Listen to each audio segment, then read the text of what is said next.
ओम अर्धकायं महावीर्यं चंद्रदित्य विमर्दनम सिंहिकाघर संभुतं तम राहुं प्रणमाम्यहम्। ओम भ्रां ह्रीं भ्रं सह राहवे नमः। दोस्तों, राहु महाराज को नमस्कार करते हुए, क्योंकि इस सृष्टि में राहु और केतु दो ऐसे छाया ग्रह हैं जिनका सबसे ज़्यादा अधिक प्रभाव मनुष्यों के ऊपर पड़ता है, इस प्रकृति में पड़ता है।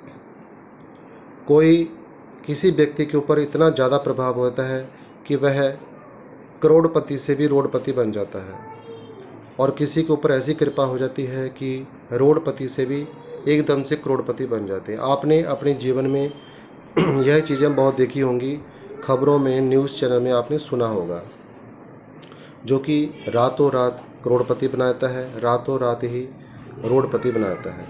ऐसा ग्रह है राहु। राहु एक छाया ग्रह है। जितने भी नकारात्मक प्रभाव हमारे जीवन के अंदर होते हैं, इसके पीछे राहु का हाथ होता है। दूसरा केतु भी एक ऐसी अदृश्य शक्ति है जिसके कारण भ्रम की शक्ति, भ्रम व्यक्ति के अंदर पैदा होता है, और राहु भी यही चीज़ें करता है, भ्रम पैदा करता है। बाकी कई इनकी नेगेटिव चीज़ें भी होती हैं, पॉजिटिव चीज़ें भी होती हैं, लेकिन आज आपको इनकी नेगेटिव पॉजिटिव चीज़ों के बारे में बताने नहीं आया, क्योंकि फिर कमेंट आते हैं कि आप प्रोग्राम को बहुत खींचते हैं। आपको डायरेक्ट उपाय बताऊंगा। इससे पहले थोड़ी सी सावधानी आपको रखनी है। आपको अपने घर परिवार में जिनका राहु विशेष चल रहा हो, महादशा चल रही हो, अंतर्दशा हो, प्रत्यंतर दशा हो, घर में कभी भी घड़ी रुकी हुई ना रखें। जब भी घर में चलती हुई घड़ी रहेगी तो सही रहेगा, रुकी हुई रहेगी तो आपके परिवार में या आपके साथ कोई बड़ी समस्या हो सकती है, कोई बड़ी प्रॉब्लम आपके जीवन में क्रिएट हो सकती है। इसलिए घड़ी का विशेष ध्यान रखें। नंबर 2, जो टैब होती है, नल का होता है नल, तो वह नल हमेशा सही रखें। उपाय का फ़ायदा तब होता है जब आप इन छोटी छोटी चीज़ों को ध्यान में रखेंगे। तो टैब को हमेशा सही रखें। ख़राब है, टिप टिप कर रहा है पानी, तो प्लम्बर बुला करके इसको सही करवाएं, तो राहु सही रहेगा। तीसरे नंबर में, अपने टॉयलेट को हमेशा साफ़ सुथरा रखें। हो सके तो वहाँ पर एक टिकिया आती है जो कि फ्रेगनेंस वाली होती है, खुशबूदार होती है, उसको अंदर टांग दें, ताकि हमेशा आपके टॉयलेट में जो है खुशबू रहे। यानी जब भी वह गंदगी होती है उस जगह पे, या साफ़ सफाई नहीं होती है, तो बैड राहु उत्पन्न होता है घर परिवार में, जो कि बीमारियां लेकर के आता है, रोग की तरफ आपको आकर्षित कर देता है। घर में पैसों के खर्चे बढ़ जाते हैं, लाले पड़ जाते हैं। तो इन चीज़ों का ध्यान रखते हुए अपनी छत को भी ज़रूर देख लें।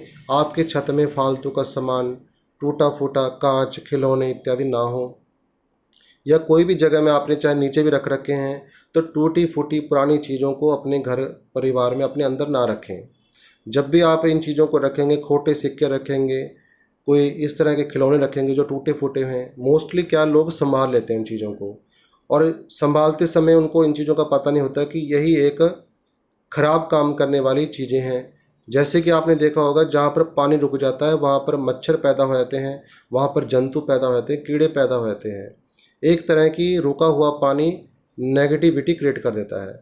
इसी प्रकार से जो चीज़ें नहीं चल रही हैं, चाहे वह बिजली संबंधित हो, घड़ी हो, कोई भी चीज़ें हों जो जिनका संबंध बिजली के साथ हो, तो उन चीज़ों को यदि ठीक चल रही हैं तो ठीक है, अदरवाइज़ उनको सेल कर दें या कहीं कबाड़ में उठवा दें उसको। जितना आप अपने घर में सुरक्षा रखेंगे तो आपको उपाय करने की ज़्यादा ज़रूरत नहीं पड़ेगी। उपाय की ज़रूरत हमें तब पड़ती है जब बहुत ज़रूरी हो। घर में भी इन चीज़ों का ध्यान आप जरूर रखें। घर में धूप ज़्यादातर ना लगाएं। जब भी आप जोत इत्यादि करते हैं भगवान की सुबह शाम, तो कोशिश करें या तो खुशबूदार चंदन की जो धूप होती है उसको यूज़ करें, क्योंकि धुआं मैंने बताया है राहु का कारक होता है। जितना धुआं अंदर रहेगा आपके, तो वहाँ पर कहीं ना कहीं राहु का प्रवेश माना जाता है। तो अब बात करते हैं उस उपाय की जिस उपाय के लिए आज मैंने यह वीडियो, यह प्रोग्राम रेडी किया है। तो दोस्तों, आपको धूप लेनी है। धूप कैसी होनी चाहिए? ब्लैक कलर की। ब्लैक कलर की कोई भी धूप, जैसे कि मैं एग्जांपल देता हूँ, उदाहरण के तौर पर आप जैसे देव दर्शन धूप होती है, उसके अंदर ब्लैक धूप होती है।